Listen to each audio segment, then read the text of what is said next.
ओम शांति। बाबा good morning. आज बाबा के 10 नवंबर 2021 के महावाक्य हैं। बाबा ने सार में कहा, मीठे बच्चे, भारत सभी का तीर्थ स्थान है, इसलिए सब धर्म वालों को भारत तीर्थ की महिमा सुनाओ, सबको संदेश दो। बाबा ने प्रश्न पूछा, किस पुरुषार्थ से तुम्हारी अंतमति सोगति होगी? निद्रा जीत बन जाएंगे। दो बात पूछिए बाबा ने, किस पुरुषार्थ से तुम्हारी अंतमति सोगति होगी और निद्रा जीत बन जाएंगे?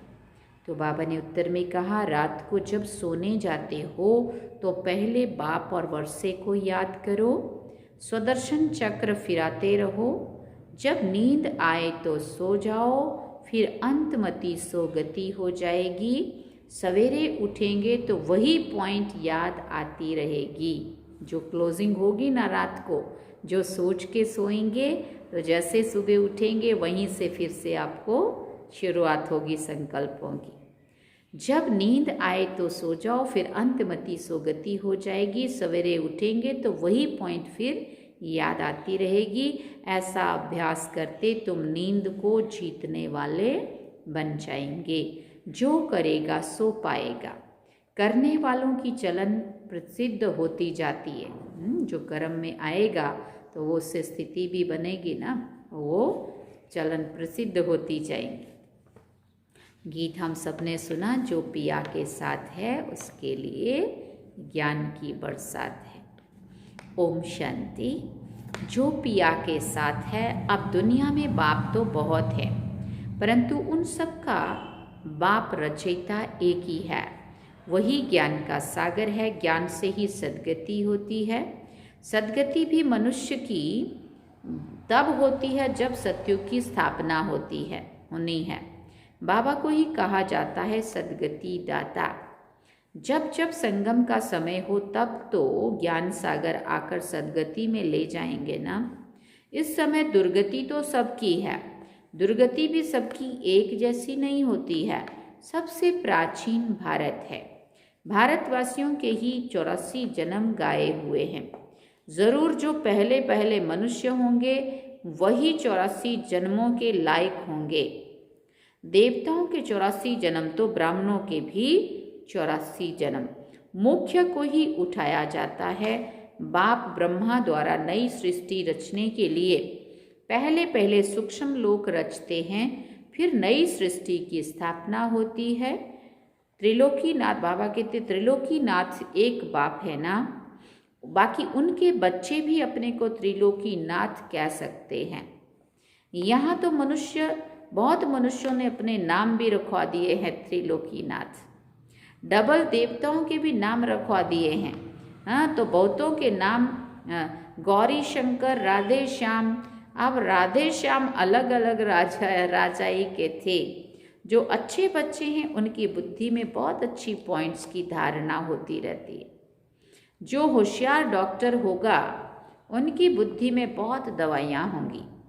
यहाँ भी रोज रोज नई नई पॉइंट्स निकलती जाती है। ये भी क्या है, नई नई दवाइयाँ जो आत्माओं की बीमारी को दूर करती है। जो ज्ञान का पॉइंट मिलेगा ना तो ये क्या करता है, एक गोली का दवाई का काम करता है। इसको जितना जितना आप देते जाएंगे, अपने अंदर चिंतन मंथन करेंगे, आत्मा की जो बीमारी लगी हुई है ना विकारों की, सब मिटती जाएगी। जिनकी अच्छी प्रैक्टिस होगी वो नई नई पॉइंट्स धारण करते रहेंगे। जो धारणा नहीं करते उनको महारथी नहीं कहा जाएगा। उनके चाहे फिर साल कितने भी पुराने हो जाए, सारा मदार बुद्धि पर है और तकदीर की भी बात है। ये भी ड्रामा है। ड्रामा को कोई जानते नहीं है। ये भी समझते हम आत्मा शरीर धारण कर पार्ट बजाती हैं, परंतु ड्रामा के आदि मध्य अंत को नहीं जानते, गोया कुछ नहीं जानते। तुमको तो जानना चाहिए ना। बच्चों का तो फर्ज है औरों को बाप का परिचय देना, सारी दुनिया को बताना है। कोई ऐसा कह ना सके कि हमको तो मालूम ही नहीं था। फॉरेन से भी बहुत आने वाले हैं। देखो बाबा ने तब 69 के पहले कहा था, विदेश से भी आने वाले हैं, और ये 69 से पहले वाली मुरली। उन सब का प्रबंध करेंगे बॉम्बे में। वो लोग तो समर्थ भी हैं, पैसे तो उन्हों के पास बहुत है, शिव को अपना बड़ा गुरु तो मानेंगे ना, इसलिए समझाया जाता है इन धर्म पिताओं का भी कुछ पार्ट है। बच्चों ने शुरू में साक्षात्कार किया था, ये क्राइस्ट, इब्राहिम आदि सब आएंगे मिलने, तो उनकी फील्ड बनानी चाहिए। सब टूरिस्ट आदि बॉम्बे में आते रहते, भारत सबको बहुत खींचता है। असल भारत बाप का बर्थ प्लेस है, फिर सब में भारत भगवान कहने से बेहद का बाप का महत्व गुम कर दिया है। अब तुम समझाते हो कि भारत सबसे बड़ा तीर्थ स्थान है, बाकी सब पैगंबर आते हैं अपना धर्म स्थापन करने, उनका पिछाड़ी उनके धर्म वाले भी आते हैं। अब है अंत, कोशिश करते हैं हम वापस जाएं, परंतु पूछो उनसे तुमको यहाँ लाया किसने? क्राइस्ट ने क्रिश्चियन धर्म स्थापन किया, क्या उसने तुमको यहाँ खींच कर लाया? अभी सभी तंग हो गए हैं वापस जाने के लिए, सब आते हैं पार्ट बजाने, पार्ट बजाते बजाते आखिरी दुख में भी आना ही है, फिर दुख से छुड़ाए सुख में ले जाना एक बाप का ही काम है। बाप का बर्थ प्लेस भारत है, इतना महत्व तो तुम बच्चे ही जानते हो, जो जानते हैं उन्हों को नशा चढ़ा हुआ है। कल्प कल्प भारत में बाबा आते हैं, ये सबको बताना है, निमंत्रण देना है। रचना की नॉलेज को कोई भी जानते नहीं है, तो ऐसा सर्विसेबल बनकर अपना नाम बाला करना चाहिए। ये मेला सब तरफ जाएगा, जो तीखे बच्चे हैं उनकी मदद मांगते रहते हैं, हाँ होशियार हैं, उनको बुलाते रहते हैं सब जगह सेवा में, उन्हों के नाम जपते रहते हैं। एक तो शिव बाबा को जपते हैं, दूसरा ब्रह्मा बाबा को, तीसरा फिर कुमार के गंगे मनोहर को जपेंगे। देखो बाबा मनोहर दादी, बड़े दादी, गंगे दादी सबको याद कर रहे हैं। भक्ति मार्ग में हाथ में माला फेरते हैं, अब मुख से नाम जपते हैं, फलानी बहुत सर्विसेबल है।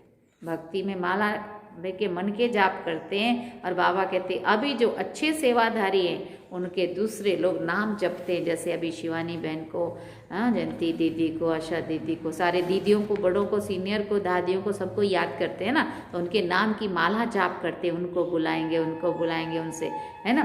तो भक्ति मार्ग में हाथ में माला फेरते थे, अब तो मुख से नाम जपते हैं, फलानी बहुत सर्विसेबल है, निरंकारी है, मीठी है, देहाभिमान नहीं है।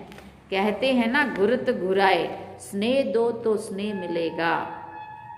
अब बाप कहते हैं तुम दुखी बने हो, तुम मुझे याद करेंगे तो मैं भी मदद करूँगा।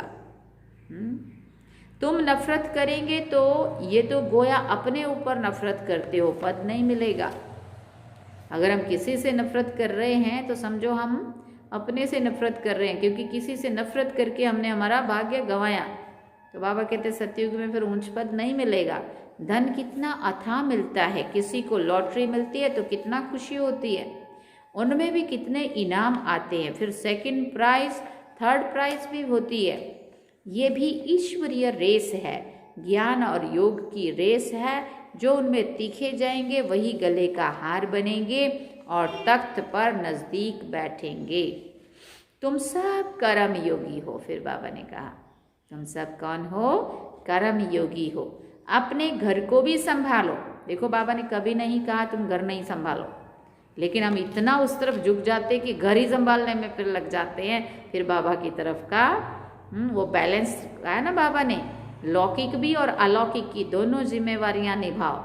लेकिन हम जिम्मेवारी तो समझते, लेकिन सिर्फ अपने एक घर की जिम्मेवारी समझ के करते हैं। बाबा के घर की भी बाबा ने हमें ही जिम्मेवार बनाया है, वो नहीं समझते है ना। बाबा ने कहा भले घर को भी संभालो, क्लास में 1 घंटा पढ़ना है जरूर। अब हम कहते हैं हम तो घर में ही पढ़ लेते हैं, फिर घर में जाकर रिवाइज करना है। घर में जाकर रिवाइज करना है, दूसरी बार भले 4 बार सुनो पढ़ो वहाँ, लेकिन एक बार तो क्लास में हाजिरी भी होनी चाहिए और क्लास में ही पढ़ना चाहिए। हाँ, जैसे बाबा को मिलने के लिए मधुबन में जाना ही मानते हैं ना, घर में ही टीवी में मिल ली है तो बाबा से मिलने का जो मधुबन में महत्व है वो थोड़ी घर में है ना। ऐसा ही जो क्लास का महत्व सेंटर पे है वो क्लास का महत्व घर में नहीं है। घर में तुम पढ़ो, एक्स्ट्रा पुरुषार्थ करो, स्कूल में भी ऐसे करते हैं ना, पढ़कर फिर घर में जाकर रिवाइज करते हैं। बाप कहते हैं एक घड़ी आधी की भी आधी, दिन में 8 घड़ी होती है, उनमें भी बाप कहते हैं एक घड़ी, अच्छा आधी घड़ी 15-20 मिनट भी क्लास में पढ़कर धारणा कर फिर धंधे धोरी में चक्र लगाओ। आगे तुमको बाबा बिठाते थे तो बाप की याद में बैठो, सुदर्शन चक्र फिराओ। याद का ज्ञान तो था ना, बाप और वर्षे को याद करते, सुदर्शन चक्र फिराते, जब देखो नींद आती है तो सो जाओ। फिर अंतमति सो गति हो जाएगी, फिर सवेरे उठेंगे तो वही पॉइंट्स फिर याद आती रहेगी। ऐसे अभ्यास करते करते तुम नींद को जीतने वाले बन जाएंगे। जो करेगा सो पाएगा, करने वालों का देखने में आता है, चलन प्रसिद्ध होती है, देखा जाता है। ये विचार सागर मंथन करते हैं, धारणा करते हैं कोई लोभ आदि तो नहीं है, ये शरीर पुराना है, इनका भी बहुत ख्याल नहीं करना है। ये ठीक भी तब रहेगा जब ज्ञान योग की पूरी धारणा होगी। धारणा नहीं होगी तो शरीर और सड़ता जाएगा, सड़ते सड़ते बिल्कुल ही कब्र दाखिल हो जाएगा। नया शरीर फिर भविष्य में मिलना है, आत्मा को पवित्र बनाना है। ये तो पुराना मूत प्लीति शरीर है, इनको कितना भी पाउडर लगाओ बाबा कहते तो भी वर्थ नॉट ए पेनी है। कितना भी हम इसको मेकअप करके चमकाना चाहें, लेकिन शरीर तो पुराना है ना। बाबा कहते एकदम कौड़ी जैसा है। अब तुम सबकी सगाई शिव बाबा से है, जब शादी होती है तो उस दिन पुराने कपड़े पहनते हैं। अब इस शरीर का स्थूल श्रृंगार ज्यादा नहीं करना है, बाबा कह रहे। ज्ञान योग से अपने को सजाएंगे तो परियां बन जाएंगे। ये है ज्ञान मान सरोवर, इसमें ज्ञान की डुबकी मारते रहो तो तुम स्वर्ग की परियां बन जाएंगे। प्रजा को परी नहीं कहेंगे। कहते हैं श्री कृष्ण ने भगाया फिर महारानी पटरानी बनाया, ऐसे तो नहीं कहेंगे कि भगाकर प्रजा में चंडाल बनाया। हाँ, ऐसा कभी गायन है, भगाकर पटरानी बनाया, लेकिन ऐसे नहीं कहा कि भगाया और जाके प्रजा में भी चंडाल बनाया। भगाया पटरानी बनाने के लिए तुमको भी ऐसा पुरुषार्थ करना चाहिए। भगाया पटरानी बनाने के लिए और भाग तो गए, बन तो गए बाबा के, लेकिन उसके बाद अगर पुरुषार्थ नहीं किया और फिर चंडाल बनना पड़ा या प्रजा में जाना पड़ा तो बाबा कहते मैंने तो भगाया था पटरानी बनाने के लिए, तुम जा कर के क्या से क्या बने। ये फिर हमारे पुरुषार्थ पे, ऐसे नहीं जो मिला। ये पाठशाला है, ऐसे कई बार हम बोलते हैं जो मिलेगा उस ठीक है वही है ना। बाबा कहते हैं ऐसे नहीं कि जो मिला वो ठीक है। ये है पाठशाला, यहाँ मुख्य है पढ़ाई। गीता पाठशाला बहुत बनाते हैं, बैठकर गीता सुनाते हैं, कंठ कराते हैं। कोई एक श्लोक उठाकर फिर उस पर विस्तार से बैठ समझाते हैं। कोई ऐसे ही पढ़ते हैं, कोई एक श्लोक पर आधा पौना घंटा भाषण करते, उनसे फायदा कुछ भी नहीं है। यहाँ तो बाप बैठ पढ़ाते हैं, एम ऑब्जेक्ट क्लियर है। हाँ, हमारा जो पढ़ाई है उसका उद्देश्य क्या है वो एकदम क्लियर है। बाबा कहते और कोई भी वेद शास्त्र पढ़ने में एम ऑब्जेक्ट नहीं है। पुरुषार्थ करते रहो, परंतु मिलेगा क्या? जब बहुत भक्ति करते हैं तब भगवान मिलता है, सो भी रात के बाद दिन जरूर होगा। कल्प की आयु कोई क्या बताते हैं, अब समझाने की भी बहुत ताकत चाहिए। योग बल से काम निकालना है, अगर नहीं कर सकते हैं तो गोया ताकत नहीं है, योग नहीं है। बाबा भी मदद उन्हों को करते हैं जो योग युक्त बच्चे हैं। ड्रामा में जो है वो रिपीट होता है, सेकंड सेकंड जो पास होता जाता है टिक टिक होती जाती है। हम श्रीमत से एक्ट में आते हैं, श्रीमत पर नहीं चलेंगे तो श्रेष्ठ नहीं बनेंगे। नंबरवार तो है ना, ये लोग समझते हैं हम एक हो जाएं, पर अर्थ का पता नहीं है। तो एक क्या हो जाएं, क्या एक फादर होना चाहिए या एक ब्रदर्स होना चाहिए? एक हो जाए, माना सबके अंदर फादर है तब हम एक होंगे, या सब हम ब्रदर्स हैं, आत्माएं हैं और भाई भाई और एक बाप के बच्चे, तब हमें एक होना चाहिए। अगर ब्रदर्स कहते हो तो भी ठीक है, श्रीमत से बरोबर हम एक बन सकते हैं। तुम सब एक की मत पर चलते हो, तुम्हारा बाप टीचर गुरु एक ही है। जो पूरा श्रीमत पर नहीं चलेंगे वो श्रेष्ठ नहीं बन सकेंगे, बाबा कह रहे। अगर एकदम नहीं चलेंगे तो खत्म हो जाएंगे। रेस में जो लायक होशियार होते हैं उनको ही रखते हैं, बड़ी रेस में अच्छे घोड़े निकालते हैं, क्योंकि लॉटरी भी बड़ी रखते हैं। ये भी ह्यूमन अश्व रेस है, हम सभी भी क्या है, हमारी जो पुरुषार्थ चल रहा है रेस है हमारी भी सबकी, ये ह्यूमन रेस है। हुसैन का भी घोड़ा दिखाते हैं। हिंसा दो प्रकार की होती है। नंबर 1 है काम कटारी, जो आधा कल्प से अपना भी खून और दूसरों का भी खून करते आए। इस हिंसा को कोई जानते ही नहीं है। सन्यासी भी ऐसे नहीं समझते हैं कि वो सिर्फ कह देते हैं ये विकार है। बाप तो कहते बच्चे ये काम महाशत्रु है, ये आदि मध्य अंत दुख देने वाला है। ये भी सिद्ध करके बताना है कि हमारा प्रवृत्ति मार्ग है, राजयोग है, तुम्हारा हठ योग है। तुम शंकराचार्य से हठ योग सीखते हो, हम शिवाचार्य से क्या सीखते हैं, राजयोग सीखते हैं। आगे चलकर तुम्हारी प्रत्यक्षता होगी जरूर।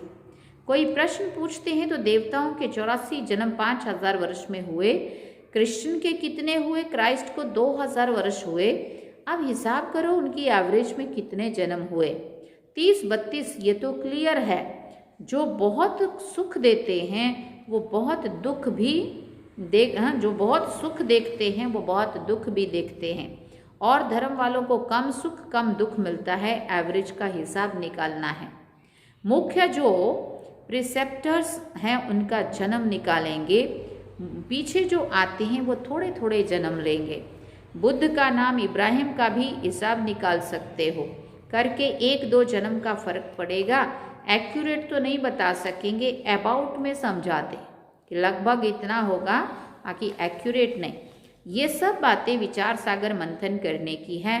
पूछे तो क्या समझाएं, कोई पूछे तो क्या समझाएं, फिर भी बोलो पहले बाप को याद करो, क्योंकि वर्षा बाप से मिलना है।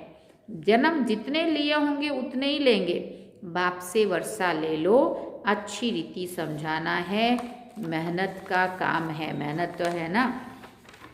बच्चे मुंबई में बहुत मेहनत कर रहे हैं क्योंकि उनको बहुत सक्सेसफुल होना है।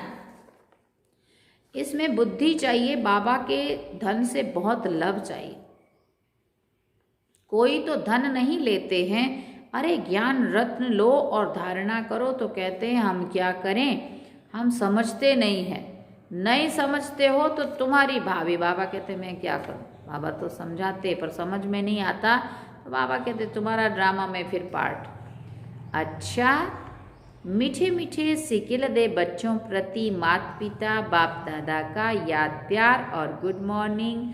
रूहानी बाप की रूहानी बच्चों को नमस्ते। हम रूहानी बच्चों की रूहानी माता पिता बाप दादा को दिलवा जान सिकवा प्रेम से याद प्यार, गुड मॉर्निंग, नमस्ते। थैंक यू बाबा, शुक्रिया बाबा, मेरा बाबा, प्यारा बाबा, मीठा बाबा। इतनी अच्छी मुरली सुनाता है ना बाबा। बाबा धारणा के लिए अब सार कहते हैं, मुख्य सार। पहला पॉइंट, शरीर को ठीक रखने के लिए ज्ञान योग की धारणा करनी है। किसी भी चीज़ का लोभ नहीं रखना है।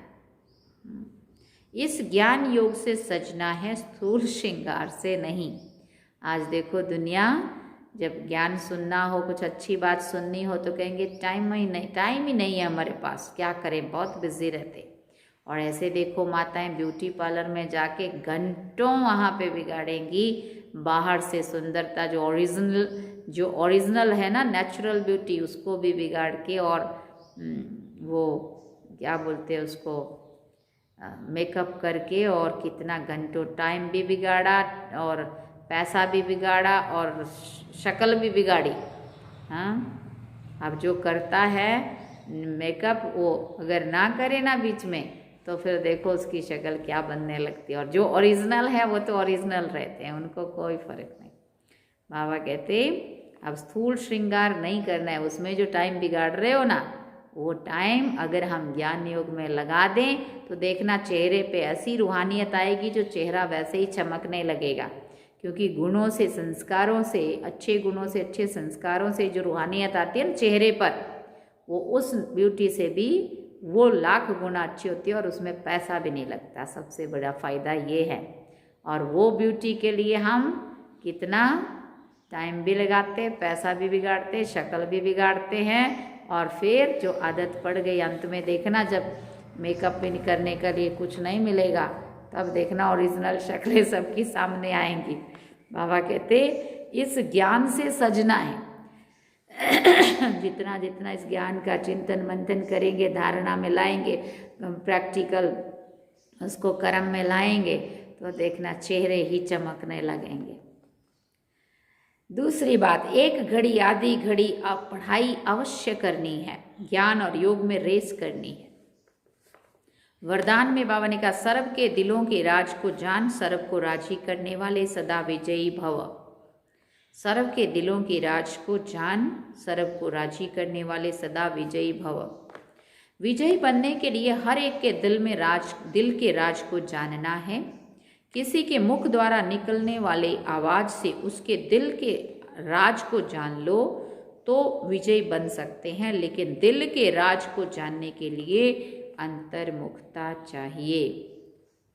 जितना अंतर्मुखी रहेंगे उतना हर एक के दिल के राज को जानकर उसे राजी कर सकेंगे। राजी करने वाले ही विजयी बनते हैं। स्लोगन में बाबा ने कहा, वैराग्य ऐसी योग्य धरनी है जिसमें जो भी फल डालेंगे वो फलीभूत अवश्य होगा। देखो, वैराग्य ऐसी योग्य धरनी है जिसमें जो भी फल डालेंगे वो फलीभूत अवश्य होगा। ये है आज के महावाक्य जो हम सभी ने सुने। बाबा ने सार में कहा, मीठे बच्चे, भारत सभी का तीर्थ स्थान है, इसलिए सब धर्म वालों को भारत तीर्थ की महिमा सुनाओ, सबको संदेश दो। गीत सुना जो पिया के साथ है। अभी हम बाबा को